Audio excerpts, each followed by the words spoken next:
आज से 9 लाख वर्ष पूर्व इस धरती पर आज के ही दिन बुराई पर अच्छाई की जीत हुई थी, अन्याय पर न्याय की जीत हुई थी, असत्य पर सत्य की जीत हुई थी और अधर्म पर धर्म की जीत हुई थी। इसलिए ये सिर्फ सनातन प्रेमियों के लिए बड़ा दिन नहीं है, बड़ा दिवस नहीं है। ये समस्त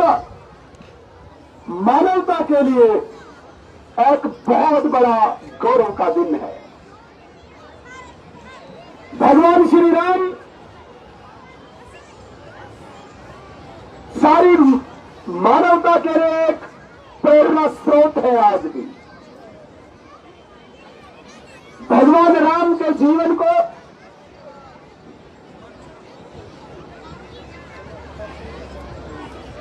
त्रेता के बाद द्वापर में और द्वापर के बाद इस कलयुग में भी हर माता पिता चाहता है कि मेरा बच्चा, मेरा बेटा भगवान राम के जीवन का थोड़ा सा भी अंश ग्रहण करे। जो भगवान राम ने मर्यादाएं स्थापित की है, उन मर्यादाओं के अंदर हर कोई माता पिता चाहता है कि उसका बेटा जिए। भगवान राम ने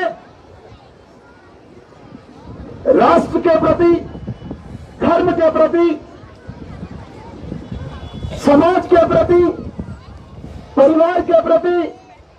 माता पिता के प्रति, भाई बहन के प्रति,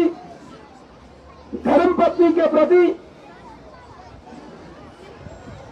मर्यादाओं को स्थापित किया।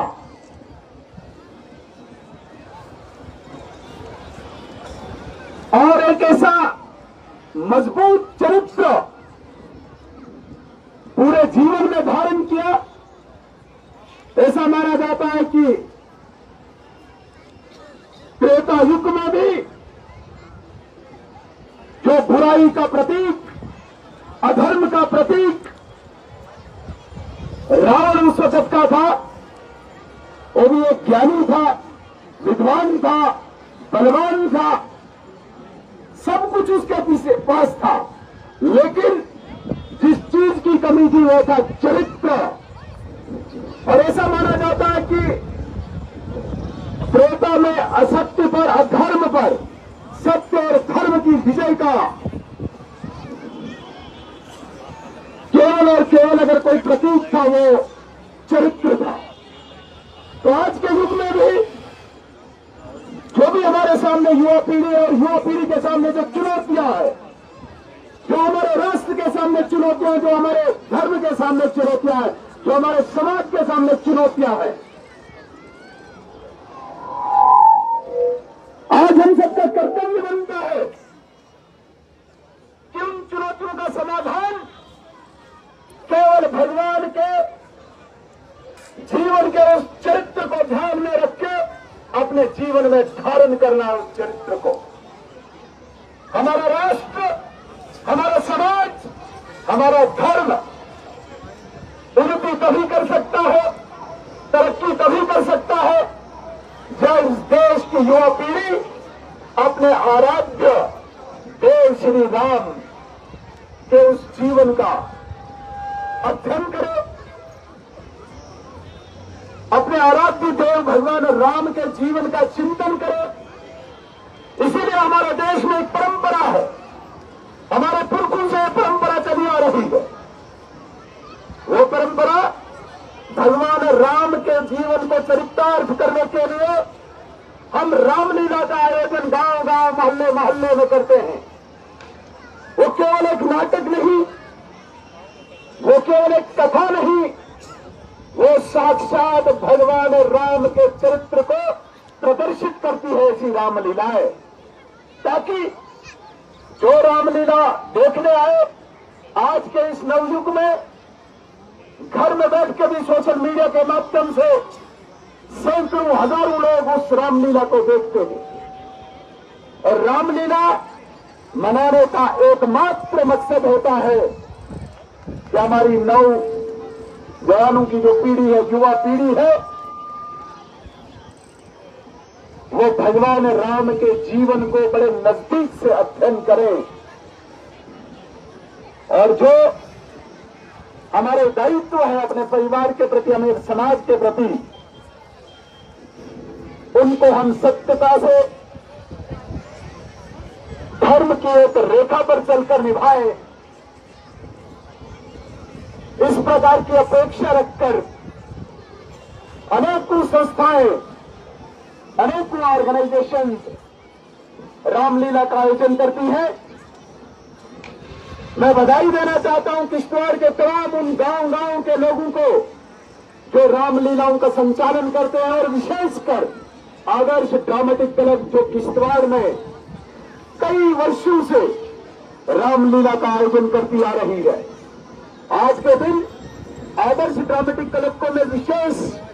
शुभकामनाएं देना चाहूंगा। उन्होंने हमारी इस पुरखों के परंपरा को आज तक जीवित रखा हुआ है और हम विश्वास दिलाना चाहते हैं,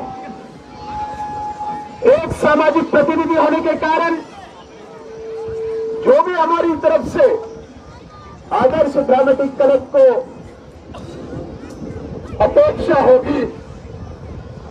हर फ्रंट पर, हर कोने पर उस अपेक्षा पर उत्तीर्ण होने की पूरा प्रयास, पूरी कोशिश करेंगे। मेरी माताओं, मेरी बहनों, मेरे नौजवान दोस्तों, आज हमारे देश के सामने भी अनेकों चुनौतियां हैं। जिस प्रकार से भारत तीव्र गति से दुनिया का लीडर बनने जा रहा है, विश्व गुरु बनने जा रहा है, अनेकों देश हमारी स्पीड को रोकना चाहते हैं और कई प्रयास हो रहे हैं। लेकिन आज जिस प्रकार से हमारा समाज खड़ा हो गया है, आज हमारा देश और विशेषकर युवा पीढ़ी जिस प्रकार से हमारे सामने खड़ी हो गई है, हमारे सामने जो चुनौतियां, चाहे नक्सलवाद की हो, चाहे आतंकवाद की हो, चाहे भ्रष्टाचार की हो, जो देश को खोखला करना चाहते हैं, इन सभी चुनौतियों का समाधान मुझे लगता है कि भगवान राम के चरित्र को, भगवान राम के जीवन को पढ़कर, अध्ययन कर देखकर इन चुनौतियों से हम गुजर सकते हैं, इन चुनौतियों से हम सफलता पा सकते हैं। इसलिए मेरा निवेदन है, हमारे जितने भी यहाँ पे बुजुर्ग हैं, विशेषकर जो भी पेरेंट्स है, माता पिता है, अपने बच्चों को, अपने आने वाले भविष्य को भारत को विश्व गुरु बनाने के लिए, भारत को परम वैभव पर लेने के लिए अपने बच्चों को हमेशा अपने घरों में, अपने घरों के बाहर भगवान राम के जीवन के जैसे संस्कार दें और धर्म और समाज, राष्ट्र के प्रति जो हमारे दायित्व है उनका अध्ययन कराएं, उनका बोध कराएं अपने बच्चों को। मुझे लगता है कि ये सबसे बड़ी जीत होगी, ये सबसे बड़ी विजयदशमी होगी। मैं आज के दिन किश्तवाड़ की समस्त जनता को एक मुबारकबाद देना चाहूंगा, शुभकामनाएं देना चाहूंगा। विजयदशमी के अलावा भी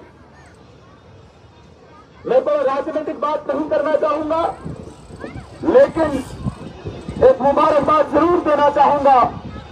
कि इस बार अभी जो चुनाव संपन्न हुए और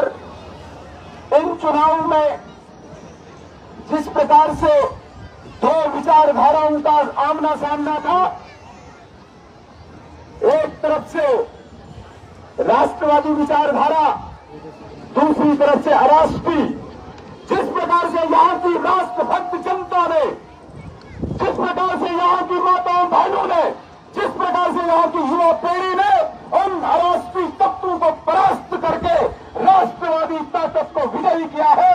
मैं नतमस्तक होकर समस्त किश्तवाड़ की जनता को शुभकामनाएं देना चाहता हूं और एक विश्वास दिलाना चाहता हूं आश्वासन दिलाना चाहता हूं, इस धर्म के मंच से किश्तवाड़ की समस्त जनता को धर्म से ऊपर उठकर, जाति से ऊपर उठकर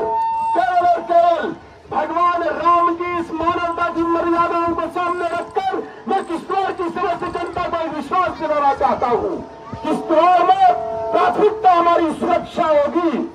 सुरक्षा के साथ किसी भी कीमत पर खिलवाड़ नहीं करने दिया जाएगा, यह मैं आपको आश्वासन दिलाना चाहूंगा। अन्य बातें, राजनीतिक बातें यहां से कहलाई जाएंगी, वो हम दूसरे किसी मंच से करेंगे। लेकिन आज जिस प्रकार से अधर्म पर धर्म की जीत और असत्य पर सत्य की जीत होने का पर्व हम मना रहे हैं, इस पर मैं विश्वास दिलाना चाहता हूं कि मैं और हमारी किश्तवाड़ की बेटी, हमारी लाडली देवी स्वरूप शगुन परिहार 1 और 1 11 बनकर किश्तवाड़ की सेवा करेंगे और प्राथमिकता किश्तवाड़ की हमारी सुरक्षा होगी। और पुनः एक बार इस विजयदशमी पर आप सबको शुभकामनाएं देते हुए अपनी बात को खत्म करता हूं। जय हिंद, जय भारत।